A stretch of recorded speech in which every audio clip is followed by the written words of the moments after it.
Hey guys, welcome back to Quick Guide, and in this video I am going to show you how to delete watched video history on Netflix. So without any further ado, let's dive right into this exciting video. Now, in order to delete watched video history on Netflix, you just simply have to open your Netflix application at first, and then this homepage will appear. Now, into here, you just simply have to tap into this My Netflix option at the bottom right side, and then after tapping into there, these options will appear. Now you just simply have to scroll down to all the way bottom, and then you can see your recently watched history. Now into here, you will see everything that you have recently watched.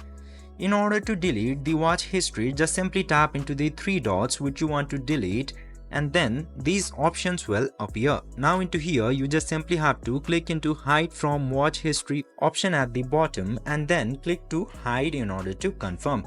By following this very easy steps, you can easily delete watched video history on Netflix. I hope this video was helpful for you. If yes, don't forget to like, share and subscribe to the channel to never miss another update. Thank you for watching the video.